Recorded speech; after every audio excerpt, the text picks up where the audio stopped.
ಕಾರ್ಯಕ್ರಮವನ್ನು ಪ್ರಾರಂಭಿಸುವುದಕ್ಕೆ ಮೊದಲಿಗೆ ಸದ್ಗುರುಗಳಾದಂತಹ ಪಿತಾಮಹ ಪತ್ರಿಜಿಯವರಿಗೆ ಹಾಗೆ ನನಗೆ ನಿತ್ಯವೂ ಜ್ಞಾನವನ್ನು ನೀಡುತ್ತಾ ಇರ್ತಕ್ಕಂಥ ಭೀಮಾವರದಲ್ಲಿ 1, 2, 3ನೇ ತಾರೀಕು ಸತತ 20 ವರ್ಷಗಳಿಂದ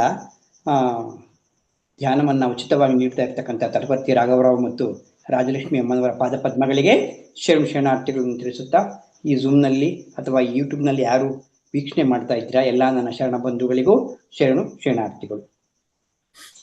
ಇವತ್ತು ಪತ್ರಿಜಿಯವರ ಹೇಳಿರ್ತಕ್ಕಂಥ ಜ್ಞಾನ ಮತ್ತು ವಿಜ್ಞಾನ, ಜ್ಞಾನ ಅಂದ್ರೆ ಏನು, ವಿಜ್ಞಾನ ಅಂದ್ರೆ ಏನು ಅಂತ ಅವ್ರು ಹೇಳಿರ್ತಕ್ಕಂಥ ವಿಚಾರಗಳನ್ನು ಸ್ವಲ್ಪ ನಾವು ತಿಳ್ಕೊಳ್ಳೋಣ. ಇಲ್ಲಿ ಆತ್ಮದ ಸೂಕ್ಷ್ಮ ರೂಪವನ್ನು ಜ್ಞಾನ ಅಂತ ಕರಿತೀವಿ. ಆತ್ಮದ ಸೂಕ್ಷ್ಮ ರೂಪ, ಆತ್ಮದ ಸೂಕ್ಷ್ಮ ರೂಪವನ್ನು ಜ್ಞಾನ ಅಂತ ತಿಳಿದ್ರೆ, ಆತ್ಮದ ವಿಶ್ವರೂಪವನ್ನ ವಿಜ್ಞಾನ ಅಂತ ತಿಳಿತೀವಿ. ಸೂಕ್ಷ್ಮ ರೂಪ ಜ್ಞಾನವಾದ್ರೆ ವಿಶ್ವರೂಪ, ಸೂಕ್ಷ್ಮ ರೂಪಕ್ಕಿಂತ ವಿಶ್ವ ಇನ್ನು ಜಾಸ್ತಿ, ಇನ್ನು ವಿಶೇಷ ವಿಜ್ಞಾನ ಅಂದ್ರೆ ವಿಶೇಷವಾದಂತಹ ಜ್ಞಾನ.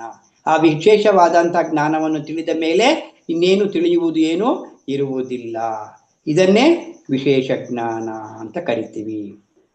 ಇಲ್ಲಿ ಫಸ್ಟು ಜ್ಞಾನ. ಜ್ಞಾನ ಅಂದ್ರೇನು? ನಮ್ಮ ಕಣ್ಣಿಗೆ ಕಾಣಿಸದೆ ಇರುವಂತಹ ಒಂದು ವಸ್ತುವಿನ ಬಗ್ಗೆ ತಿಳಿದುಕೊಳ್ಳುವುದೇ ಜ್ಞಾನ. ಕಣ್ಣಿಗೆ ಕಾಣದೆ ಇರ್ತಕ್ಕಂಥ ವಸ್ತು ಯಾವುದು? ಆತ್ಮ ಅಲ್ವಾ? ಈ ಆತ್ಮವನ್ನು ತಿಳಿದುಕೊಂಡವರು ಜ್ಞಾನಿಗಳು. ಆತ್ಮ ಅಂದ್ರೆ ಸತ್ಯ, ನಿರಂತರವಾಗಿರ್ತಕ್ಕಂಥದ್ದು, ಶಾಶ್ವತವಾಗಿರ್ತಕ್ಕಂಥದ್ದು, ಬದಲಾವಣೆ ಆಗದೆ ಇರ್ತಕ್ಕಂಥದ್ದು, ಎಲ್ಲಾ ಕಾಲದಲ್ಲೂ ಇರ್ತಕ್ಕಂಥದ್ದು. ಯುಗಗಳು ಮಾಡಿದ್ರು ಕೂಡ ಎಲ್ಲಾ ಕಾಲದಲ್ಲಿ ಇರ್ತಕ್ಕಂಥದ್ದನ್ನೇ ನಾವು ಆತ್ಮ ಅಂತೀವಿ.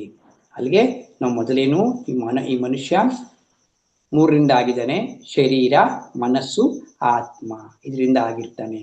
ಮನಸ್ಸು, ಶರೀರ, ಮನಸ್ಸು, ಆತ್ಮ 3ರಿಂದ ಆಗಿರ್ತಕ್ಕಂಥವನು ಈ ಮಾನವ. ಅದರಲ್ಲಿ ನಾವು ಮನಸ್ಸು, ಶರೀರ ಅಂದ್ರೆ ಕಣ್ಣು ಮುಚ್ತೀವಿ. ಕಣ್ಣು ಮುಚ್ಚಿದಾಗ ಏನ್ ಮಾಡ್ತೀವಿ? ನಾವು ಶರೀರ ಭಾವನೆಯನ್ನ ಕಳ್ಕೊಂತೀವಿ. ಎಲ್ಲಾ ಇಂದ್ರಿಯಗಳಿಗೂ ರೆಸ್ಟ್ ಕೊಡ್ತಾ ಇರ್ತೀವಿ. ಕಣ್ಣು, ಕಿವಿ, ಮೂಗು ಇದೆಲ್ಲಕ್ಕೂ ರೆಸ್ಟ್ ಕೊಡ್ತಾ ಇರ್ತೀವಿ. ಅಲ್ಲಿಗೆ ಮನಸ್ಸು ಮುಚ್ಚಿದ್ವಿ. ಮನಸ್ಸು ಮುಚ್ಚಿದ್ಮೇಲೆ ಆಮೇಲೆ ಏನಾಯ್ತು? ಶರೀರ ಮುಚ್ಚಿದ್ವಿ. ಆಮೇಲೆ ಮನಸ್ಸು ಅಂದ್ರೆ ಆಲೋಚನೆ ಬರ್ತಾ ಇರ್ತವೆ, ಹೋಗ್ತಾ ಇರ್ತವೆ, ಆಲೋಚನೆ ಬರ್ತಾ ಇರ್ತವೆ, ಹೋಗ್ತಾ ಇರ್ತವೆ. ಆ ಬಂದಂತ ಆಲೋಚನೆಗಳನ್ನ ಕಟ್ ಮಾಡಿ ಮತ್ತೆ ನಾವು ಉಸಿರಾಟದ ಮೇಲೆ ಗಮನವನ್ನ ಕೊಡ್ತೀವಿ. ಮತ್ತೆ ಇನ್ನೊಂದು ಆಲೋಚನೆ ಬಂದಾಗ ಅದೇ ರೀತಿ ಕಂಟಿನ್ಯೂಯಸ್ ಆಗಿ ಆಲೋಚನೆ ಹಿಂದೆ ಹೋಗ್ಬಾರ್ದು. ನಾವು ಮನಸ್ಸು ಉಸಿರಾಟದ ಮೇಲೆನೆ ಕೊಡ್ಬೇಕಂತ ಕಟ್ ಮಾಡ್ತಾ ಮಾಡ್ತಾ ಮಾಡ್ತಾ ಮಾಡ್ತಾ ಮಾಡ್ತಾ ಯಾವುದೋ ಒಂದು ಕೆಲವು ಸಮಯದ ನಂತರ ಆ ಆಲೋಚನೆ ಸಂಪೂರ್ಣವಾಗಿ ನಾವು 0 ಆಗುತ್ತೆ. ಆಲೋಚನೆ ಸಂಪೂರ್ಣವಾಗಿ 0 ಆಗಿದೆ ಅಂದ್ರೆ ಇಲ್ಲಿ ಆಲೋಚನೆ ಅಂದ್ರೆ ಮನಸ್ಸು. ಆಲೋಚಿಸುವುದು ಯಾವುದು? ಮನಸ್ಸು ಅಲ್ವಾ? ಆ ಮನಸ್ಸು ನಿಂತು ಹೋಗ್ಬಿಟ್ಟಿದೆ ಸ್ವಲ್ಪ ಸಮಯ. ಮನಸ್ಸಿಲ್ಲ ಅಂದ್ರೆ ಅಲ್ಲಿರೋದಿನ್ನೇನು? ಆತ್ಮ ಅಲ್ವಾ? ಆ ರೀತಿಯಾಗಿ ಮನಸ್ಸನ್ನ ಇಲ್ಲವಾಗಿಸಿ, ಮನಸ್ಸಿನ ಆಲೋಚನೆಗಳನ್ನ ಇಲ್ಲವಾಗಿಸಿ ಮುಂದೆ ಪ್ರಯಾಣ ಮಾಡುವುದೇ ಆತ್ಮದರ್ಶನ ಅಲ್ವಾ? ಅದ್ರ ಬಗ್ಗೆ ತಿಳಿದುಕೊಳ್ಳುವುದೇ ಜ್ಞಾನ ಅಲ್ವಾ? ಮತ್ತೆ ಇದ್ರ ಬಗ್ಗೆ ತಿಳಿದುಕೊಳ್ಳದೇ ಇರುವವ್ರನ್ನ ಏನಂತೀವಿ? ಅಜ್ಞಾನಿಗಳು ಅಂತ ಕರಿತೀವಿ. ಪತ್ರಿಜಿ ಹೇಳಿದ್ದಾರೆ, ಅಜ್ಞಾನಿಗಳು ಈ ಪ್ರಪಂಚದಲ್ಲಿ ಕೆಲ್ಸಕ್ಕೆ ಬರೋದಿಲ್ಲ. ಅಜ್ಞಾನ ಕೆಲ್ಸಕ್ಕೆ ಬರಲ್ಲ. ಪ್ರಾಪಂಚಿಕ ಜ್ಞಾನ ಕೆಲ್ಸಕ್ಕೆ ಬರಲ್ಲ. ಇಲ್ಲಿ ಪ್ರಾಪಂಚಿಕ ಕೆಲಸ ಅಂದ್ರೆ ಅವರು MLA ಆಗಿರ್ಬೋದು, MP ಆಗಿರ್ಬೋದು, ಕ್ರಿಕೆಟ್ ಪ್ಲೇಯರ್ ಆಗಿರ್ಬೋದು, ಇನ್ನೂ ದೊಡ್ಡ ಉದ್ಯೋಗದಲ್ಲಿರ್ಬೋದು, ಸೈಂಟಿಸ್ಟ್ ಆಗಿರ್ಬೋದು, ರಿಸರ್ಚ್ ಮಾಡ್ತಾ ಇರ್ಬೋದು, ಇನ್ನೂ ಏನೋ ಕೆಲಸ ಮಾಡ್ತಾ ಇರ್ಬೋದು ಅಲ್ವಾ? ದೊಡ್ಡ ಶ್ರೀಮಂತ ಆಗಿರ್ಬೋದು, ಅಧಿಕಾರದಲ್ಲಿರ್ಬೋದು, ಪದವಿಲಿರ್ಬೋದು. ಜ್ಞಾನ ಇಲ್ಲ ಅಂದ್ರೆ ಜ್ಞಾನ ಇಲ್ಲ ಅಂದ್ರೇನು? ಜ್ಞಾನ ತಿಳ್ಕೊಬೇಕಾದ್ರೆ ಏನ್ ಮಾಡ್ಬೇಕು? ನಾವು ಧ್ಯಾನ ಮಾಡ್ಬೇಕು. ಧ್ಯಾನ ಮಾಡಿದಾಗ ಏನಾಗುತ್ತೆ? ಮನ್ಸಿಲ್ದಂಗ ಆಗುತ್ತೆ. ಆತ್ಮದ ಬಗ್ಗೆ ತಿಳ್ಕೊಂತೀವಿ. ಇದನ್ನ ತಿಳಿದೇ ಇರ್ತಕ್ಕಂಥವ್ರನ್ನ ಅಜ್ಞಾನಿಗಳು ಅಂತ ಕರೀತಾರೆ ಅಲ್ವಾ? ಅವ್ರನ್ನ ನಾವು ದೂಷಿಸ್ದಂಗಲ್ಲ. ಅಜ್ಞಾನಿಗಳು ಅಂತ ಅವ್ರನ್ನ ದೂಷಣೆ ಮಾಡೋದಲ್ಲ. ಅವು ದೂಷಣೆ ಅಂದ್ರೆ ಡೆಫಿನೇಷನ್ ನೋಡಿ. ಯಾರಿಗೆ ಸಂಗೀತ ಬರ್ದಂಗಿರೋರ್ಗೆ ಏನಂತೀವಿ? ಅವ್ರು ಸಂಗೀತ ಬರಲ್ಲ ಅಂತೀವಿ. ಕ್ರಿಕೆಟ್ ಬರ್ದಂಗಿರೋರ್ನ ಏನಂತೀವಿ? ಅವ್ನು ಕ್ರಿಕೆಟ್ ಬರಲ್ಲ ಅಂತ ಹೇಳ್ತೀವಿ ಅಲ್ವಾ? ಅದೇ ಆ ರೀತಿ ಅವ್ರಿಗೆ ಏನಂತೀವಿ? ಕುಳ್ರನ್ನ ಏನಂತೀವಿ? ಕುಳ್ರು ಅಂತೀವಿ. ಕುಂಟ್ರನ್ನ ಏನಂತೀವಿ? ಕುಂಟ ಅಂತೀವಿ. ಆ ರೀತಿಯಾಗಿ ಅದಕ್ಕೊಂದು ಡೆಫಿನೇಷನ್ನು. ಅವ್ರನ್ನ ನಾವು ದೂಷಿಸಿದಂಗಲ್ಲ, ಅದು ಡೆಫಿನೇಷನ್. ಏನು ಡೆಫಿನೇಷನ್ನು? ಅವರು ಅಜ್ಞಾನಿಗಳು ಅಲ್ವಾ. ಮತ್ತೆ ಈ ಅಜ್ಞಾನದಿಂದ ಮತ್ತೆ ನಾವು ಧ್ಯಾನ ಮಾಡಿ ಸೂಕ್ಷ್ಮ ಶರೀರ ಬಿಡುಗಡೆ ಆಗುತ್ತದೆ. ಅಂದ್ರೆ ಅಲ್ಲಿ ನೀವು ಧ್ಯಾನ ಮಾಡಿದಾಗ ಸೂಕ್ಷ್ಮ ಶರೀರ ಬಿಡುಗಡೆ ಆದಾಗ ನಿಮ್ಮಲ್ಲಿ ಜ್ಞಾನ ಪ್ರಾರಂಭವಾಗಿದೆ, ಜ್ಞಾನ ಮೊದಲಾಗಿದೆ ಅಂತ ಲೆಕ್ಕ ಅಲ್ವಾ. ಅವು ಸದ್ಗುರುಗಳಿಂದ ಧ್ಯಾನವನ್ನು ತಿಳ್ಕೊಂಡು ಜ್ಞಾನ ಪ್ರಾರಂಭವಾಗಿದೆ. ಮತ್ತೆ ಇಲ್ಲಿ ನಾವೇನ್ ಮಾಡ್ತೀವಿ, ಸಂಗೀತ ಇಲ್ದವನಿಗೆ ಸಂಗೀತಗಾರನ ಹತ್ರ ಹೋಗ್ಬೇಕು. ಆದ್ರೆ ಹೋದ್ರೆ ಏನ್ ಬೇಕು, ಸಂಗೀತಗಾರನ ಹತ್ರ ಹೋದ್ರೆ ಮೊದ್ಲೇನ್ ಹೇಳ್ಕೊಡ್ತಾನ ಅವನು? ಸ ಪ ರಿ ಗ ಮ ಸ ಮೊದ್ಲು ಅದು ಬೇಸಿಕ್ ಹೇಳ್ಕೊಡ್ತಾನೆ. ಆಮೇಲೆ ಸರಿಗಮ ಪದ ನಿ ಸ ಹಂಗೆ ಹೇಳ್ಕೊಡ್ತಾನೆ. ಹಂಗೆ ಸ್ಟೆಪ್ ಬೈ ಸ್ಟೆಪ್ ಹೇಳ್ಕೊಡ್ತಾ ಇರ್ತಾನೆ. ಆ ರೀತಿಯಾಗಿ ಆತ್ಮಜ್ಞಾನ ಬೇಕು ಅಂತ ಅಂದ್ರೆ ನಾವು ಗುರುಗಳ ಬಳಿ ಹೋಗಿ ಆತ್ಮಜ್ಞಾನ ಬೇಕು ಸ್ವಾಮಿ ಅಂತ ಶಿರಸ್ರಾಷ್ಟಾಂಗ ನಮಸ್ಕಾರವನ್ನ ಹಾಕಿ ಅವರಲ್ಲಿ ನಾವು ಜ್ಞಾನವನ್ನ ಹೇಳ್ಕೊಡ್ರಿ ನಮ್ಗೆ ಅಂತ ಕೇಳಬೇಕು. ಶಿರ ಸ್ರಾಷ್ಟಾಂಗ, ಶಿರ ಅಂದ್ರೆ 8 ತಲೆನೂ ಸೇರಿ 8 ಅಂಗಗಳನ್ನ ಅವರಿಗೆ ಸಾಷ್ಟಾಂಗ ನಮಸ್ಕಾರ. 8 ಅಂಗಗಳು ಸೇರಿಸಂದ್ರೆ 2 ಕೈ, 2 ಕಾಲು, ಹೊಟ್ಟೆ 5 ಆಯ್ತು, ತಲೆ 6 ಆಯ್ತು, ಮನಸ್ಸು ಬುದ್ಧಿ ಇದು ಶಿರ ಸಾಷ್ಟಾಂಗ. ಅಷ್ಟ ಅಂಗಗಳನ್ನು ಅವರಿಗೆ ಸಾಷ್ಟಾಂಗ ಅನ್ನೋದಂದ್ರೆ ಕೆಳಕ್ಕೆ ಶಿರ ಸಾಷ್ಟಾಂಗ ಅಂದ್ರೆ ತಲೆನೂ ಸೇರಿಸಿ ಅಲ್ಲಿಗೆ 8 ಅಂಗಗಳು. ಇವನ್ನ ಹಾಕಿ ಅವರಿಗೆ ಸ್ವಾಮಿ ಅಥವಾ ಸರ್ ನಮಗೆ ಆತ್ಮಜ್ಞಾನವನ್ನ ಹೇಳ್ಕೊಡಿ ಅಂತ ಕೇಳಿದಾಗ ಅವರು ನಮಗೆ ಆತ್ಮಜ್ಞಾನ ಹೇಳ್ಕೊಡ್ತಾರೆ. ಆಗ ನಮಗೆ 3ನೇ ಕಣ್ಣು ಅವ್ರು ಹೇಳ್ತಾರೆ, ಅವರು ನೀನು ಧ್ಯಾನಾಭ್ಯಾಸವನ್ನು ಮಾಡಪ್ಪ, ನಿನಗೆ ದಿವ್ಯ ಚಕ್ಷು ಓಪನ್ ಆಗುತ್ತೆ ಅಥವಾ 3ನೇ ಕಣ್ಣು ತೆರ್ಕೊಳ್ಳುತ್ತೆ ಅಂತ ಹೇಳ್ತಾರೆ. ಆಗ ನಾವು ಧ್ಯಾನವನ್ನು ಮಾಡಿದಾಗ, ತುಂಬಾ ಸಾಧನೆ ಮಾಡಿದಾಗ ಅಲ್ಲೇ ಗೊತ್ತಾಗುತ್ತಲ್ಲ ನಾವು ಸ್ಥೂಲ ಶರೀರ ಅಲ್ಲ, ನಾವು ಸೂಕ್ಷ್ಮ ಶರೀರ ಅಂತ ಗೊತ್ತಾಗುತ್ತೆ. ಆಗ ಗೊತ್ತಾಗುತ್ತೆ ಎಷ್ಟೋ ಪ್ರಪಂಚದಲ್ಲಿ ಎಷ್ಟೋ ಲೋಕಗಳಿದೆ. ಈ ಭೂಲೋಕ ಒಂದೇ ಅಲ್ಲ, ಈ ಭೂಲೋಕಕ್ಕಿಂತ 10ರಷ್ಟು ಡಬಲ್ ಆಗ್ತಾ ಇರುತ್ತೆ. ಈ ಸೃಷ್ಟಿ ಹೆಂಗೆ ಮನುಷ್ಯ ಸೃಷ್ಟಿ ಆಗ್ತಾ ಇರ್ತಾರೋ ಈ ಲೋಕಗಳು ಕೂಡ ಡಬಲ್ ಆಗ್ತಾ ಇರುತ್ತೆ. ಭೂಲೋಕಕ್ಕಿಂತ 10ರಷ್ಟು 100ರಷ್ಟು ಇನ್ನೂ ಲೋಕಗಳು, ಸೂಕ್ಷ್ಮ ಲೋಕ, ಕಾರಣಲೋಕ, ಮಹಾಕಾರಣಲೋಕ, ಎಷ್ಟೋ ಲೋಕಗಳಿದೆ ಅಲ್ವಾ. ಭೂಲೋಕ, ಭುವರ್ಲೋಕ, ಸುವರ್ಲೋಕ, ಜನೋಲೋಕ, ತಪೋಲೋಕ, ಮಹಾಲೋಕ, ಸತ್ಯಲೋಕ. ಈ ಲೋಕಗಳ ಬಗ್ಗೆ ಎಲ್ಲವನ್ನೂ ತಿಳ್ಕೊಂತ ಹೋಗ್ತೀವಿ. ಹೆಂಗೆ? ಅನುಭವದ ಮೂಲಕ ತಿಳ್ಕೊಂಡಿದ್ದೀವಿ ನಾವು ಇನ್ನು ಅಲ್ವಾ. ಅಂಥವ್ರನ್ನ ಆತ್ಮ ಜ್ಞಾನಿಗಳು ಅಂತ ಕರಿತೀವಿ. ಇಲ್ಲೇನಾಯ್ತು, ಅಲ್ಲಿಗೆ ಹಾಲು ಎಪ್ಪಾಕ್ಬಿಟ್ಟಿದೀವಿ, ಅದು ಮೊಸರಾಗಿದೆ. ಅಂದ್ರೆ ಹಾಲು ಎಪ್ಪಾಕಿದೆ ಅಂದ್ರೆ ಗುರುವಿನ ಮಾತಿನ ಸೂಚನೆಯ ಪ್ರಕಾರ ಆನಾಪಾನಾಸತಿ ಧ್ಯಾನದ ಮೂಲಕ ಆನಾಪಾನಾಸತಿ ಧ್ಯಾನವನ್ನೇ ಮಾಡಬೇಕು ಅಲ್ವಾ. ಸಂಗೀತ ಧ್ಯಾನ ಆಗ್ಲಿ, ಮ್ಯೂಸಿಕ್ ಧ್ಯಾನ ಆಗ್ಲಿ ಕೆಲಸ ಮಾಡಲ್ಲ. ಪತ್ರಿಜಿ ಏನ್ ಹೇಳಿದ್ದಾರೆ, ಮೊನ್ನೆ ಒಂದು ಕ್ಯಾಸೆಟ್ ಹೇಳಿದ್ದಾರೆ ಪತ್ರಿಜಿ ಅವರು. ಸಂಗೀತ ಅವರು ಸಂಗೀತ ನುಡಿಸೋದು ಬೇರೆ, ಅವರು ಸ್ವತಃ ಸಂಗೀತ ನುಡಿಸಿದಾಗ ನಾವು ಧ್ಯಾನ ಮಾಡೋದು ಬೇರೆ. ಪತ್ರಿಜಿ ಹೇಳಿರೋದೇನೇನೆ, ಅವರು ಯೋಗೀಶ್ವರರು ಅದು ಬೇರೆ, ಅದು ಕಾಪಿ ಹಾಕೊಂಡು ಧ್ಯಾನ ಮಾಡಿದ್ರೆ ಲಾಭ ಇಲ್ಲ ಅಂತ ಹೇಳಿದ್ದಾರೆ ಪತ್ರಿಜಿ. ಮತ್ತೆ ಮಾತುಗಳು ಕೂಡ ಆಲೋಚನೆನೇ ಅಂತ ಹೇಳಿದ್ದಾರೆ. ಅಂದ್ರೆ ಸೈಲೆಂಟ್ ಆಗಿ ಸಲವ ಸಮಯ ಮಾತ್ರ ಹಾಕೋಬೇಕು ಅಂತ ಹೇಳಿದ್ದಾರೆ. ಮ್ಯೂಸಿಕ್ ಸ್ಟಾರ್ಟಿಂಗ್ ಅಲ್ಲಿ ಮಾತ್ರ ಮ್ಯೂಸಿಕ್ ಹಾಕೋಬೇಕು. ಆಮೇಲೆ ಅದು ಕೂಡ ನಾವು ಫ್ಲೂಟ್ ನುಡಿಸೋದು ಕೂಡ ಕೆಲ ಸಮಯನೇ, ಆಮೇಲೆ ಧ್ಯಾನಕ್ಕೆ ಹೊರಟೋಗ್ಬೇಕು ಅಂತ. ಹಾಗಾಗಿ ಆನಾಪಾನಸತಿ ಧ್ಯಾನ ಒಂದರ ಮೂಲಕ ನಾವು ಜ್ಞಾನ ಪಡೆಯೋದಕ್ಕೆ ಸಾಧ್ಯ. ಅಲ್ಲಿಗೆ ನಾವೇನ್ ಮಾಡಿದ್ವಿ, ಗುರುವಿನ ಮೂಲಕ ಹಾಲು ಮೊಸರಾಗಿದೆ ಅಂದ್ರೆ ಆತ್ಮಜ್ಞಾನವನ್ನ ಹುಟ್ಟಿದೆ ನಮ್ಮಲ್ಲಿ, ಆತ್ಮಜ್ಞಾನ ಅಂಕುರ ಆಗಿದೆ ಅಲ್ವಾ. ಎಷ್ಟೋ ಜನ್ಮಗಳು ತೆಗೆದುಕೊಂಡು ನಾವೆಷ್ಟೋ ಜನ್ಮ ತೆಗೆದುಕೊಂಡು ಬಂದ್ವಿ. ಇವಾಗ ಪಿರಮಿಡ್ ಸೊಸೈಟಿಗೆ ಯಾರ್ಯಾರು ಬಂದಿದ್ದೀರಾ, ಇವರೆಲ್ಲರೂ ಆತ್ಮಜ್ಞಾನ ತಿಳ್ಕೊಳಕ್ ಬಂದಿದೀವಿ. ಬೇರೆ ಸಂಸ್ಥೆಗಳೆಲ್ಲ ಆತ್ಮಜ್ಞಾನ ಹೇಳ್ತಾರೆ, ಏನು ಬಾಯಲ್ಲಿ ಹೇಳ್ತಾರೆ ಜ್ಞಾನ ಆದ್ರೆ ಹಿಂಗೆ ಆನಾಪಾನಾಸತಿ ಧ್ಯಾನದಿಂದ ಆತ್ಮಜ್ಞಾನ ಸಿಗುತ್ತೆ ಅಂತ ಬೇರೆ ಯಾವ ಸ್ಪಿರಿಚುವಲ್ ಸೊಸೈಟಿಗಳಲ್ಲೂ ಕೂಡ ಹೇಳೋದಿಲ್ಲ. ಬರೇ ಮಾತನಾಡೋದು ಮಾತ್ರ ಇರುತ್ತೆ, ಅಲ್ಲಿ ಧ್ಯಾನ ಕಡಿಮೆ ಇರುತ್ತೆ. ಇಲ್ಲಿ ನಮ್ಮಲ್ಲೇನು ಧ್ಯಾನಕ್ಕೂ ಅಷ್ಟೇ ಇಂಪಾರ್ಟೆನ್ಸು. ಸಜ್ಜನ ಸಾಂಗತ್ಯ, ಸ್ವಾಧ್ಯಾಯ ಮೂರಕ್ಕೂ ಇಂಪಾರ್ಟೆನ್ಸ್. ಧ್ಯಾನ ಕೂಡ ಅಷ್ಟೇ ಮಾಡಬೇಕು. ಅಂದ್ರೆ ಹಿಂದೆ ಎಷ್ಟೋ ಜನ್ಮಗಳಲ್ಲಿ ನಾವು ಧ್ಯಾನವನ್ನು ತಿಳ್ಕೊಳ್ದೇನೆ ಬರೋದು ಹೋಗೋದು ಬರೋದು ಹೋಗೋದು ಮಾಡ್ತಾ ಇದ್ದೀವಿ ಅಲ್ವಾ. ಅದು ಸ್ಟಾಪ್ ಆಯ್ತು. ಇವಾಗ ಏನಾಯ್ತು, ನಮ್ದು ಆತ್ಮಜ್ಞಾನ ಉಟ್ಕೊಂತು, ಅಲ್ಲಿಗೆ ಎಪ್ಪಾಕಿದೀವಿ, ಅದೇನಾಯ್ತು, ಮೊಸರ ಆಯ್ತು, ಅಲ್ಲಿಗೆ ಆತ್ಮಜ್ಞಾನ ಹುಟ್ಟಿದೆ ಅಲ್ವಾ. ಮತ್ತೆ ದೇಹಜ್ಞಾನ ಇರೋವರೆಗೂ ನಾನು ಕಪ್ಪಗಿದ್ದೀನಿ, ಬೆಳ್ಳಗಿದ್ದೀನಿ, ನಾನು ಗಂಡು ಹೆಣ್ಣು, ನಾನು ಆ ಜಾತಿ ಈ ಜಾತಿ, ಉದ್ದ ಇದ್ದೀನಿ ತುಂಡ ಇದ್ದೀನಿ ಅಲ್ವಾ. ಈ ಇದ್ರಲ್ಲೇನೆ ನಮ್ಮ ಜನ್ಮಗಳೆಲ್ಲವೋ ಕಳೆದೋದು. ನಾನು MLA, ನಾನು MP, ನಾನು ಅಧಿಕಾರ, ನಾನು IAS ಆಫೀಸರು, ನಾನು ಪೊಲೀಸ್ ಆಫೀಸರು, ಬರೀ ಇದೆ. ನಾನು ಅಲ್ಗೇನು ಶರೀರ ಭಾವನೆಯಲ್ಲೇನೆ ನಾವು ಸಹಸ್ರಾರು ವರ್ಷಕ್ಕೆ ಕಳೆದೋಗ್ಬಿಟ್ಟಿದೆ. ಅದಕ್ಕೆ ಶ್ರೀಕೃಷ್ಣ ಕೂಡ ಭಗವದ್ಗೀತೆ ಹೇಳಿದಾನೆ, ಮನುಷ್ಯಾಣಾಂ ಸಹಸ್ರೇಶು ಕಶ್ಚಿದ್ದತಿ ಸಿದ್ಧಯೇ ಯತತಾಮಪಿ ಸಿದ್ಧಾನಾಂ ಕಶ್ಚಿನ್ಮಾಂ ಯತ್ತ ತತ್ವತಃ ಅಲ್ವಾ. ಮನುಷ್ಯಾಣಾಂ ಸಹಸ್ರೇಶು ಕಶ್ಚಿದ್ದತಿ ಸಿದ್ಧಯೇ. ಮನುಷ್ಯರಲ್ಲಿ 1000, ಮನುಷ್ಯಾಣಾಂ ಸಹಸ್ರೇಶು 1000 ಜನ ಮನುಷ್ಯರಲ್ಲಿ, ಮನುಷ್ಯಾಣಾಂ ಸಹಸ್ರೇಶು ಕಶ್ಚಿದ್ದತಿ ಸಿದ್ಧಯೇ. ಕಶ್ಚಿದ್ದತಿ ಅಂದ್ರೆ ತಿಳಿದುಕೊಳ್ಳುವುದು, ಸಿದ್ಧ ಅಂದ್ರೆ ಆತ್ಮಜ್ಞಾನ. 1000 ಜನ ಮನುಷ್ಯರಲ್ಲಿ ಆತ್ಮಜ್ಞಾನವನ್ನು ತಿಳಿದುಕೊಳ್ಳುವುದಕ್ಕೆ ಪ್ರಯತ್ನ ಪಡ್ತಾರೆ.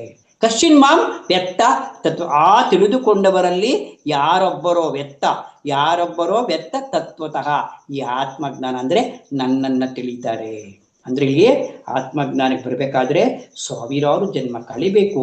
ಆ 1000 ಜನ್ಮ ಕಳೆದು 1000 ಮನುಷ್ಯರಲ್ಲಿ ನಾವು ಒಬ್ಬರು ಮಾತ್ರ ಆತ್ಮಜ್ಞಾನ ತಿಳ್ಕೊಂತೀವಿ.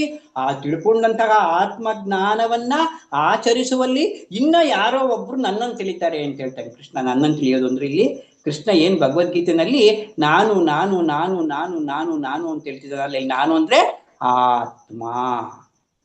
ಆತ್ಮ ಅಂತ ತಿಳಿತಾನೆ. ಅಲ್ಲಿಗೆ ಆತ್ಮಜ್ಞಾನ ಎಂದ್ರೆ ಜ್ಞಾನದಿಂದ ಸಿದ್ಧವಾಗುತ್ತದೆ. ಅಂದ್ರೆ ಆನಾಪಾನಾಸತಿ ಧ್ಯಾನ ಮಾಡುವುದರಿಂದ ಇಲ್ಲಿ ನಮ್ಗೆ ಆತ್ಮಜ್ಞಾನ ತಿಳಿಯುತ್ತೆ ಅಲ್ವಾ.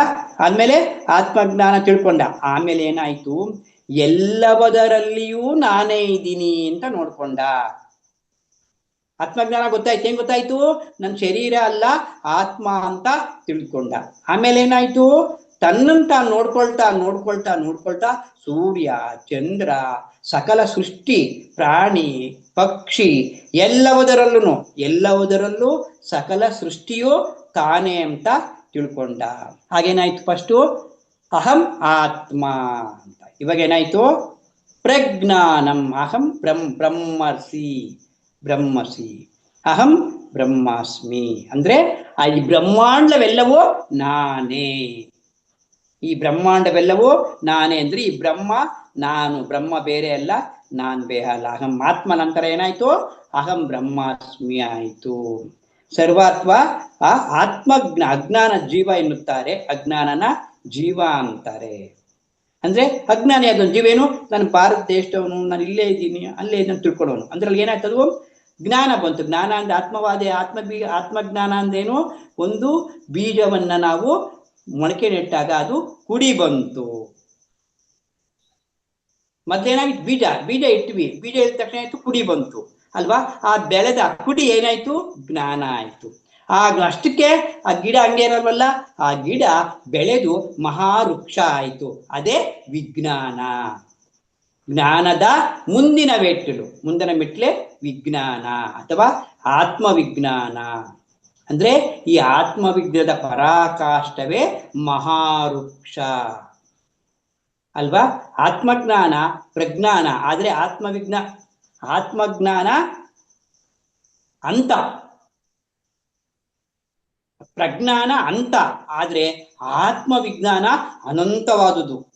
ಅದೇನೋ ಸ್ವಲ್ಪ, ಯಾವುದು ಪ್ರಜ್ಞಾನ ಸ್ವಲ್ಪ, ಆತ್ಮವಿಜ್ಞಾನ ಅನಂತವಾದದ್ದು. ಅದಕ್ಕಿಂತ ಬಹಳ ವೃಕ್ಷ ಅಂದ್ರೆ ದೊಡ್ಡ ಮರ ಅಂತ. ಬೀಜ ಅಂತಂದ್ರೆ ಅದು ಮೊಳಕೆ ಆಯ್ತು, ಮೊಳಕೆ ಆಗಿ ಅದು ಕುಡಿ ಬಂದು ಏನಾಯ್ತು, ಇವಾಗ ನಾವು ವೃಕ್ಷ ಆಗಿ ಬದಲಾಗಿದ್ದೀವಿ. ಅಂದ್ರೆ ಶೈಶವ, ಬಾಲ್ಯ, ಯೌವನ, ಪ್ರೌಢ, ಪೂರ್ಣಾತ್ಮ, ವಿಮುಕ್ತಾತ್ಮ, ಹಿಂಗೆ ಸ್ಟೆಪ್ ಬೈ ಸ್ಟೆಪ್. ಹುಡುಗ, ಮಗು, ಹುಡುಗ, ಬಾಲಕ, ಯೌವನ, ಮುದುಕ, ವೃದ್ಧಾಪ್ಯ. ಹೀಗೆ ಜ್ಞಾನ ಬಂದಂಗ್ ಎಲ್ಲವೂ ನಾವೆಲ್ಗೋದ್ವಿ? ವೃದ್ಧಾತ್ಮ ಅಥವಾ ಜ್ಞಾನಾತ್ಮ. ಅಜ್ಞಾನ ಅಂತ್ಯ ಆಯ್ತು, ಪ್ರಜ್ಞಾನ ಬಂತು. ಅಜ್ಞಾನ ಅಂತ್ಯ ಆಗಿ ಪ್ರಜ್ಞಾನ ಬಂತು, ಪ್ರಜ್ಞಾನ ಹೋಯ್ತು, ವಿಜ್ಞಾನ ಬಂತು. ಪ್ರಜ್ಞಾನ ಅಂತ್ಯ ಆದ್ರೆ ವಿಜ್ಞಾನಿ ಆದ್ರೆ ಇಲ್ಲಿ ದೇವರು ಇಲ್ಲೇನೆ ನೋಡಿ 5 ಥರ ಜನ ಇರ್ತಾರೆ. ಕುಜ್ಞಾನಿಗಳು, ಅಜ್ಞಾನಿಗಳು, ಪ್ರಜ್ಞಾನಿಗಳು, ವಿಜ್ಞಾನಿಗಳು. ಕುಜ್ಞಾನಿ ಅಂದ್ರೇನು? ಅವನು ದೇವರು ಇಲ್ಲ, ದಿಂಡ್ರು ಇಲ್ಲ, ಏನು ಇಲ್ಲ, ದೇಹ ಸ್ಥಿತಿಲಿ ಇರ್ತಕ್ಕಂಥವನು. ಏನು ಇಲ್ಲ, ಅವನು ಏನಂತಾನೆ? ಏನೂ ಇಲ್ಲ, ದೇವರೇ ಇಲ್ಲ ಅಂತಾನೆ. ಆದ್ರೆ ಅಜ್ಞಾನಿ ದೇವ್ರು ಇರ್ಬೋದೋ ಏನೋ, ಅದು ನನ್ಗೆ ಬೇಕಾಗಿಲ್ಲ, ನನ್ನ ಕೆಲಸ ನಂದು ಅಂತಾನೆ. ಪ್ರಪಂಚ ಕೆಲಸಗಳಲ್ಲಿ ತೊಡಗಿಸ್ಕೊಂತಾನೆ. ಅವನು ಅಜ್ಞಾನಿ. ಜ್ಞಾನಿ ಏನಂತಾನೆ? ನನ್ನ ಶರೀರ ಅಲ್ಲ, ನನ್ನ ಆತ್ಮ ಅಂತ ತಿಳ್ಕೊಂತಾನೆ. ಪ್ರಜ್ಞಾನಿ ಏನ್ ತಿಳ್ಕೊಂತಾನೆ? ಈ ಪ್ರಪಂಚವೆಲ್ಲವೂ ಕೂಡ ಜ್ಞಾನಮಯವೇ, ಅನಂತವಾಗಿದೆ ಅಂತ ತಿಳ್ಕೊಂತಾನೆ ಪ್ರಜ್ಞಾನಿ. ವಿಜ್ಞಾನಿ ಏನ್ ತಿಳ್ಕೊಂತಾನೆ? ಇನ್ನು ಮುಂದಕ್ಕೆ ಹೋಗ್ತಾನೆ ವಿಜ್ಞಾನಿ. ದಿವ್ಯ ಚಕ್ಷು ಉತ್ತೇಜವಾಗಿ ಆತ್ಮಜ್ಞಾನ ಹುಟ್ಟಿ ಅನುಭವಗಳು ಬರ್ತಾವೆ ಅವನಿಗೆ. ಆತ್ಮಜ್ಞಾನ ಬಂದಾಗ ಅನುಭವ ಬರುತ್ತೆ. ಎಷ್ಟೋ ಲೋಕಗಳು ನೋಡ್ಕೊಂತಾನೆ. ಅದೇ ಆಯ್ತು, ಅಲ್ಲಿ ಎಷ್ಟೋ ಲೋಕಗಳು ನೋಡ್ಕೊಂಡಾಗ ಅವನು ಪ್ರಜ್ಞಾನ ಬಂತು. ಮತ್ತೆ ಪ್ರಜ್ಞಾನ ಬದಲಾಗುತ್ತೆ. ಅಲ್ಲಿ ಪ್ರಜ್ಞಾನದಲ್ಲಿ ಏನಾಯ್ತು? ಎಲ್ಲವೂ ನಾನೇ ಅಂತ ತಿಳ್ಕೊಂಡ. ಏನು? ಈ ಸೃಷ್ಟಿ ಎಲ್ಲವೂ, ಭೂಮಂಡಲಲ್ಲೂ ಪ್ರತಿಯೊಂದು ಚರಾಚರ ವಸ್ತುಗಳಲ್ಲೂ ನಾನೇ ಇದ್ದೀನಿ ಅಂತ ತಿಳ್ಕೊಂಡ. ಆಮೇಲೆ ದೇಶಗಳು ರಿಸರ್ಚ್ ಮಾಡೋದು, ಸಂಶೋಧನೆ ಮಾಡುವುದು. ಅಂದ್ರೆ ಯಾವ ಜನ್ಮದಲ್ಲಿ ಸರಿ ಮಾಡಿದ್ದೀನಿ, ಯಾವ ಜನ್ಮದಲ್ಲಿ ತಪ್ಪು ಮಾಡಿದ್ದೀನಿ ಅಂತ ನೋಡ್ಕೊಳ್ತಾನೆ. ನಾನು ಸತ್ ಮೇಲೆ ಎಲ್ಗೂ ಹೋಗ್ತೀನಿ. ಕೃಷ್ಣ ಹೇಳಿದಾನಲ್ವಾ, ಬೇರೆ ಲೋಕಕ್ಕೂ ನಾನಿರೋ ಲೋಕಕ್ಕೂ ವ್ಯತ್ಯಾಸ ಇದೆ. ಆಯಾ ಲೋಕದಲ್ಲಿರ್ತಕ್ಕಂಥವ್ರು ಪ್ರತ್ಯೇಕವಾಗಿ ಆಯಾ ಜ್ಞಾನಿಗಳು. ಆದ್ರೆ ಆತ್ಮವಿಜ್ಞಾನಿ ಕಲಿತರೆ, ಜ್ಞಾನ ಸಂಶೋಧನೆ ಮಾಡಿದರೆ ವಿಜ್ಞಾನಿ ಎಂದು. ಇನ್ನೂ ಎಷ್ಟೋ ಲೋಕಗಳಿದೆ, ಇನ್ನು ಎಷ್ಟೋ ಸತ್ಯಲೋಕ ಇದೆ. ಆ ಸತ್ಯಲೋಕದಲ್ಲಿ ಏನಾಗುತ್ತೆ, ನಾವು ಸಾಯುವುದಕ್ಕಿಂತ ಮುಂಚೆ ಸತ್ರೆ ಏನಾಗುತ್ತೆ, ಸತ್ತೋದ್ಮೇಲೆ ಎಲ್ಲಿಗೆ ಹೋಗ್ತೀವಿ, ಎಲ್ಲಿ ಬರ್ತೀವಿ, ಯಾರು ನಮ್ಮನ್ನು ಕರೀತಾರಲ್ಲಿ, ಯಾರು ನಮ್ಮನ್ನು ಇನ್ವೈಟ್ ಮಾಡ್ತಾರೆ, ಏನು ಹೇಳ್ಕೊಡ್ತಾರೆ, ಇದನ್ನೆಲ್ಲ ತಿಳ್ಕೊಳ್ಳೋದೇ ವಿಜ್ಞಾನ. ತನಗೆ ತಾನೇ ಕಲಿತಾರೆ ಜ್ಞಾನ, ಬೇರೆ ಮಾಸ್ಟ್ರಿಂದ ಕಲಿತಾರೆ ವಿಜ್ಞಾನ. ತನಗೆ ತಾನೇ ಕಲಿತಾರೆ ಜ್ಞಾನ. ಜ್ಞಾನ ಹೆಂಗ್ ಬಂತು ತಾನು ಕಲಿಯೋದು? ಧ್ಯಾನ ಮಾಡಿದ್ರಿಂದ ಕಲ್ತ್ಕೊಂಡ್ವಿ ನಾವು, ತನಗೆ ತಾನೇ ಕಲ್ತ್ವಿ. ಪ್ರಜ್ಞಾನ ಅಂತಂತಂದ್ರೆ ಇನ್ನೂ ಎಷ್ಟೋ ಮಾಸ್ಟರ್ಗಳು ಕಲ್ತಿರ್ತಾರಲ್ಲ ಜ್ಞಾನವನ್ನ, ಅದನ್ನ ಕೇಳಿ ಪುಸ್ತಕಗಳನ್ನ ಓದಿ ಅವರ ಸಾಂಗತ್ಯವನ್ನ ಮಾಡಿ ತಿಳಿದುಕೊಳ್ಳುವುದೇ ವಿಜ್ಞಾನ ಅಲ್ವಾ? ನೋಡಿ, ಇಲ್ಲಿ ಅವರು ಎಕ್ಸಾಂಪಲ್ ಕೊಡ್ತಾ ಇದ್ದಾರೆ. ಒಬ್ಬ ಕ್ರಿಸ್ತ ಆಗ್ಲಿ, ಒಬ್ಬ ಗೌತಮ ಬುದ್ಧ ಆಗ್ಲಿ, ಒಬ್ಬ ಮಹಾವೀರ ಆಗ್ಲಿ, ಎಲ್ಲರೂ ಕೂಡ ಅವರಂಗೆ ನಾವು ಕೂಡ ಆತ್ಮ ವಿಜ್ಞಾನಿಗಳು ಆಗ್ಬೇಕು, ಕಲಿಬೇಕು. ಅಲ್ಲಿ ಏನ್ ನಡೆಯುತ್ತೆ ಅಲ್ವಾ? ಮುಂದೆ ಪತ್ರಿಜಿಯವರು ಲೋಕ್ಸಾನ್ ರಾಂಪಾಯಿಂದ ವಿಜ್ಞಾನವನ್ನ ಕಲಿತರು. ಫಸ್ಟ್ ಏನ್ ಕಲ್ತರು? ಪತ್ರಿಜಿಯವರು ಜ್ಞಾನ ಕಲ್ತರು. ಯಾರಿಂದ ಜ್ಞಾನ ಕಲ್ತರು? ರಾಮಚಂದ್ರ ರೆಡ್ಡಿ ಅವರಿಂದ. ಅನಂತಪುರದಲ್ಲಿದ್ರು ಅವರು. ಯಾರು? ರಾಮಚಂದ್ರ ರೆಡ್ಡಿ ಅವರು. ಇವರು ಕರ್ನೂಲಲ್ಲಿದ್ರು. ಅವ್ರು ಫೋನ್ ಮಾಡಿ ಹೇಳಿದ್ರು, ಹಲೋ, ನೀವ್ ಹೇಗಿದ್ದೀರಾ, ಎಷ್ಟಿದ್ದೀರಾ ನೋಡಿ, ನೀವು ಬಿಳಿ ಶರ್ಟ್ ಹಾಕೊಂಡಿದ್ದೀರಾ, ಬ್ಲೂ ಕುರ್ತಾ ಹಾಕೊಂಡಿದ್ದೀರಾ, ನಿಮ್ ಪಕ್ಕದಲ್ಲಿ ಇಂಥವ್ರು ಕೂತಿದ್ದಾರೆ, ಅವರು ಕೂಡ ಇಂಥದೇ ಬಟ್ಟೆ ಹಾಕೊಂಡಿದ್ದಾರೆ ಅಂತ. ಆಶ್ಚರ್ಯ ಯಾರಿಗೆ? ಪತ್ರಿಜಿಯವರಿಗೆ. ಓಹೋ, ಹಿಂಗೆಲ್ಲ ಹೇಳ್ತಾರೆ, ಅವರು ಅನಂತಪುರದಲ್ಲಿ ಇರೋದು, ಇವ್ರು ಕುಂತಿರೋದ್ರಲ್ಲಿ ಕರ್ನೂಲಲ್ಲಿ. ಇಷ್ಟೆಲ್ಲ ಗೊತ್ತಾಗುತ್ತಾ ಇದರಲ್ಲಿ? ಅಪ್ಪ, ಏನೋ ಇದ್ರಲ್ಲಿ ವಿಶೇಷ ಇದೆ ಅಂತ ಅಲ್ಲಿ ಏನ್ ತಿಳ್ಕೊಂಡ್ರು? ಅವರಲ್ಲಿ ಜ್ಞಾನ ತಿಳ್ಕೊಂಡ್ರು ಅವರಿಂದ. ಆಮೇಲೆ ಅವರು ಲೋಕ್ಸಾನ್ ರಾಂಪ ಪುಸ್ತಕ ಓದಿದ್ದು 1970. ಯು ಫಾರ್ ಎವರ್, ಸಾವಿಲ್ಲದ ನಾವು, ಯು ಫಾರ್ ಎವರ್. ಈ ಪುಸ್ತಕವನ್ನ ನೋಡಿಯೇ ಅವರು, ಓಹೋ, ಮೇಲೆ ಲೋಕದಲ್ಲಿ ಸಾವಿಲ್ಲದ ನಾವು, ಎಷ್ಟೋ ಲೋಕಗಳಿದ್ದಾವೆ, ಎಷ್ಟೋ ಸತ್ತೋದ್ಮೇಲೆ ಏನಾಗ್ತೀವಿ ನಾವು, ಏನಾಗ್ತೀವಿ, ಅಲ್ಲಿಂದ ಏನ್ ಕಲ್ತ್ಕೊಂಡು ಬರ್ತೀವಿ, ಯಾಕೆ ಹೋಗ್ಬೇಕಲ್ಲು, ಏನು ಮಾಡಿದ್ರೆ ಅಲ್ಲಿಗೆ ಹೋಗ್ತೀವಿ ನಾವು, ವಿಜ್ಞಾನ ಕಲಿಯೋದಿಕ್ಕೆ, ವಿಜ್ಞಾನಿ ಆಗ್ಬೇಕಾದ್ರೆ ಅನ್ನೋದನ್ನ ಕಲ್ತ್ಕೊಂಡ್ರು ಅಲ್ಲಿ ಪತ್ರಿಜಿಯವ್ರಿಗೆ. ಆಗ ಅವ್ರಿಗೆ 1970ರಲ್ಲಿ ಆತ್ಮವಿಜ್ಞಾನ ತಿಳಿಯಿತು ಅಂತ ಹೇಳಿದ್ದಾರೆ. ಎನಿ ಬೆಸೆಂಟು, ರಿಚರ್ಡ್ ಬಾಕ್ಸು ಅಲ್ವಾ, ಇವರೆಲ್ಲರೂ ಬಹಳ ಒಳ್ಳೊಳ್ಳೆ ಪುಸ್ತಕಗಳನ್ನ ಓದ್ಬೇಕು ನಾವು. ಅಲ್ಲಿ ಬೀಜ, ಮೊಳಕೆ, ಗಿಡ, ವೃಕ್ಷ ಸಮಾನವಾದ ಬುಕ್ಸ್ ನೋಡಿ. ಇಲ್ಲಿ ಬೀಜಕ್ಕೆ ಸಮಾನವಾದ ಪುಸ್ತಕಗಳಿರ್ತವೆ, ಅಂದ್ರೆ ಜ್ಞಾನಕ್ಕೆ ಸಮಾನವಾದ ಪುಸ್ತಕಗಳಿರ್ತವೆ, ಪ್ರಜ್ಞಾನಕ್ಕೆ ಸಮಾನವಾದ ಪುಸ್ತಕಗಳಿರ್ತವೆ, ವಿಜ್ಞಾನಕ್ಕೆ ಸಮಾನವಾದ ಪುಸ್ತಕಗಳಿರ್ತಾರೆ. ಅವರವರ ಜ್ಞಾನ ಎಷ್ಟಿರುತ್ತೋ ಆಯಾ ಜ್ಞಾನದ ಪುಸ್ತಕಗಳನ್ನ ಓದ್ತಾ ಇರ್ತಾರೆ. ಅವರವರ ಜ್ಞಾನ ಎಷ್ಟಿರುತ್ತೋ ಆಯಾ ಜ್ಞಾನದ ಪುಸ್ತಕಗಳು ಅರ್ಥ ಆಗ್ತಾ ಇರುತ್ತೆ ಅವ್ರಿಗೆ. ಜ್ಞಾನಿಗೆ ಜ್ಞಾನದ ಪುಸ್ತಕಗಳು ಅರ್ಥ ಆಗ್ತಾ ಇರುತ್ತೆ, ಪ್ರಜ್ಞಾನಿಗೆ ಪ್ರಜ್ಞಾನದ ಪುಸ್ತಕಗಳು ಅರ್ಥ ಆಗ್ತಾ ಇರ್ತವೆ, ವಿಜ್ಞಾನಿಗೆ ವಿಜ್ಞಾನ ಸಮಾನವಾದಂತಹ ಯಾರು ಪುಸ್ತಕಗಳು ಬರೆದಿದ್ದಾರೆ ಅವು ಅರ್ಥ ಆಗ್ತಾ ಇರ್ತವೆ. ಅಂದ್ರೆ ಇಲ್ಲಿ ಪಿರಮಿಡ್ ಮಾಸ್ಟರ್ ಅಂದ್ರೆ ಆತ್ಮ ವಿಜ್ಞಾನದ ಬಗ್ಗೆ ತಿಳಿದುಕೊಳ್ಳುವವನೇ ಪಿರಮಿಡ್ ಮಾಸ್ಟರ್. ಅಲ್ವಾ? ಅಲ್ಲಿ ಕೃಷ್ಣ ಹೇಳಿದಾನೆ, ಆ ಬ್ರಹ್ಮ ಭುವನಾಲೋಕ ಪುನರಾವರ್ತುತೆ ಅರ್ಜುನ ಮಾಮುಪೇಂತು ಕೌಂಚೇಯ ಪುನರ್ಜನ್ಮ ನಾಜಾಯತ್ ಪುನರ್ಜನ್ಮ ನಾ ವಿದ್ವತೆ. ಅರ್ಜುನ ಹೇಳಿದಾನೆ, ಆ ಬ್ರಹ್ಮ ಭುವನಾಲೋಕ ಪುನರಾವರ್ತುತೆ ಅರ್ಜುನ. ಈ ಲೋಕದಲ್ಲಿ 14 ಲೋಕಗಳಿದೆ. ಆ ಬ್ರಹ್ಮ ಭುವನಾಲೋಕ, ಭೂಲೋಕ, ಭುವರ್ಲೋಕ, ಸುವರ್ಲೋಕ, ಜನಲೋಕ, ಮಹಾಲೋಕ, ತಪೋಲೋಕ, ಸತ್ಯಲೋಕ, ಅತಲ, ಸುತಲ, ವಿತುಲ, ಪಾತಾಳ, ರಸತಳ, ತಳಾತಳ, ಮಹಾತಳ, 14 ಲೋಕಗಳು. ಈ 14 ಲೋಕಗಳಲ್ಲಿ ಆ ಬ್ರಹ್ಮ ಭುವನಾಲೋಕ, ನೀನು ಪುಣ್ಯಲೋಕ. ಬ್ರಹ್ಮಲೋಕ ಅಂದ್ರೆ ಪುಣ್ಯಲೋಕ. ಬ್ರಹ್ಮಲೋಕಕ್ಕೆ ಹೋದ್ರೆ ನೀನು ಆ ಬ್ರಹ್ಮ ಭುವನಾಲೋಕ. ಈ ಭುವನ ಲೋಕಗಳಲ್ಲಿ ಆ ಬ್ರಹ್ಮಲೋಕಕ್ಕೆ ಹೋದ್ರು ಕೂಡ ನೀನ್ ಮತ್ತೆ ವಾಪಸ್ ಬರ್ತಾ ಇರ್ಬೇಕು. ಆ ಬ್ರಹ್ಮ ಭುವನಾಲೋಕ ಪುನರಾವರ್ತುತೆ ಅರ್ಜುನ, ಮತ್ತೆ ಹೋಗ್ಬೇಕು ಬರ್ಬೇಕು ಅಲ್ವಾ? ಆ ಬ್ರಹ್ಮ ಭುವನಾಲೋಕ ಪುನರಾವರ್ತುತೆ ಅರ್ಜುನ ಮಾಮು ಪೇಂತು ಕೊಂಚೆಯ. ಮು ಪೇಂತು, ಮಾಮು ಅಂದ್ರೆ ನಾನು, ಮಾಮು ಪೇಂತು ಕೊಂತೆಯ, ನಾನಿರ್ತಕ್ಕಂಥ ಇದನ್ನು ಸೇರ್ಕೊಂಡ್ರೆ, ನಾನಿರ್ತಕ್ಕಂಥ ಲೋಕ ಅಂತಂದ್ರೆ ಪುನರ್ಜನ್ಮ ನಾ ವಿದ್ವತೆ, ಪುನರ್ಜನ್ಮ ಇಲ್ಲ ನಿನಗೆ ಅಂತಲ್ಲಿಗೆ ವಿಜ್ಞಾನ ಅಂತಂದ್ರೆ ಆ ಪುನರ್ಜನ್ಮ ಇಲ್ಲದೆ ಇರ್ತಕ್ಕಂಥ ಲೋಕವನ್ನು ಸೇರಿಕೊಳ್ಳುವುದರ ಬಗ್ಗೆ ತಿಳಿದುಕೊಳ್ಳುವುದೇ ವಿಜ್ಞಾನ. ಸತ್ಯಲೋಕ ಸೇರ್ಕೊಳ್ಳೋದು ಅದನ್ನೇ ಹೇಳ್ತಾನೆ ಕೃಷ್ಣ ಇಲ್ಲಿ. ನನ್ನ ಲೋಕ ಸೇರ್ಕೊಂಡ್ರೆ ಮತ್ತೆ ನಿನಗೆ ಬರೋಕ್ಕೆ ಹೋಗಕ್ಕೆ ಆಗುವುದಿಲ್ಲ ಅಲ್ವಾ? ನೋಡಿ, ಇಲ್ಲಿ ಸುಶುದ್ಧ ಚಕ್ರದಲ್ಲಿ ಇರ್ತಾರೆ ಕೆಲವರು. ಇಲ್ಲಿ ಮೂಲಾಧಾರದಲ್ಲಿ ಇರೋರು ಏನಂತಾರೆ, ನಾನು ಶರೀರ, ನಾನು ಆತ್ಮ ಅಲ್ಲ. ಏನ್ ಹೇಳಿದ್ರು ಅವ್ರಿಗೆ ಜ್ಞಾನ ಹೋಗಲ್ಲ. ಮತ್ತೆ ಸ್ವಾಧಿಷ್ಠಾನದಲ್ಲಿ ಇರ್ತಾರೆ, ನಾನು ಕ್ರಿಶ್ಚಿಯನ್ನು, ನಾನು ಹಿಂದೂ, ನಾನು ಮುಸ್ಲಿಮು, ಇದೇ ಆಗ್ಬಿಡ್ಬೇಕು, ನಾನು ಬ್ರಾಹ್ಮಣ, ನಾನು ಜೈನ, ನಾನು ಲಿಂಗಾಯತ, ನಾನು ಒಕ್ಕಲಿಗರು, ಬರೀ ಇದ್ರಲ್ಲೇ ಇರ್ತಾರೆ. ನಾನು ಸ್ವಾಧಿಷ್ಠಾನ, ನಾನು ಅನಿಷ್ಟ, ನಾನು ಇದೇ ಹೇಳ್ಬಿಟ್ಟಿದ್ದೀನಿ ಅಂತಾರೆ. ಮೂಲಾಧಾರದಲ್ಲಿ ಇರೋ ಏನಂತಾರೆ, ಮೂಲ ತೋರಿಸು ಅಂತಾರೆ. ಮೂಲಾಧಾರದಲ್ಲಿ ಏನಂತಾರೆ, ಮೂಲ ತೋರ್ಸಯ್ಯ ನೀನು, ಭಗವಂತ ಎಲ್ಲಿದ್ದಾನೆ ತೋರ್ಸು ಅಂತ ಅಂತಾರೆ. ಆಗ ಸತ್ಯ ಸಾಯಿಬಾಬಾ ಅವ್ರು ತೋರಿಸಿದ್ರು ಭಗವಂತ ಎಲ್ಲಿದ್ದಾನೆ ಅಂತ, ಪವಾಡಗಳು ಮಾರಿ. ಆದ್ರೆ ಅವ್ರು ಏನ್ ಮಾಡಿದ್ರು, ಪವಾಡಗಳು ಮಾಡಿದ್ರು ಕ್ಷಣಿಕವಾದ್ರು, ಅವರು ಆಯುಷ್ ಕಡಿಮೆ ಆಗೋಯ್ತು ಅವ್ರಿಗೆ. ಅದಕ್ಕೆ ನಾವು ಯಾರಿಗೂ ಪವಾಡ ಮಾರಿ ಅವರ ಕಷ್ಟವನ್ನು ನಿವಾರಣೆ ಮಾಡುವುದಕ್ಕೆ ಅಧಿಕಾರ ಇಲ್ಲ. ಹಾಗೆ ಮಾಡಿದ್ರೆ ನಾವು ಸಂಪಾದನೆ ಮಾಡಿಕೊಂಡಂತಹ ಶಕ್ತಿಯು ಲಯವಾಗುತ್ತದೆ. ಅವರ ಶಕ್ತಿಯನ್ನು ಅವರೇ ಸಂಪಾದನೆ ಮಾಡ್ಕೋಬೇಕು. ಪತ್ರಿಕೆ ಹೇಳ್ತಾ ಇದ್ರು, ಬರ್ತಿದ್ರು ಯಾರಾದ್ರು, ನಾನು ಕಾಯಿಲೆ ವಾಸ ಮಾಡ್ರಿ ಅಂತಾನೆ. ಮಾಡ್ತೀನಪ್ಪ, ನಿಮ್ ಕಾಯಿಲೆಯನ್ನು ವಾಸಿ ಮಾಡ್ತಕ್ಕಂಥ ಶಕ್ತಿ ನನ್ನಲ್ಲಿ ಇದೆ, ನಾನು ಮಾಡ್ತೀನಿ.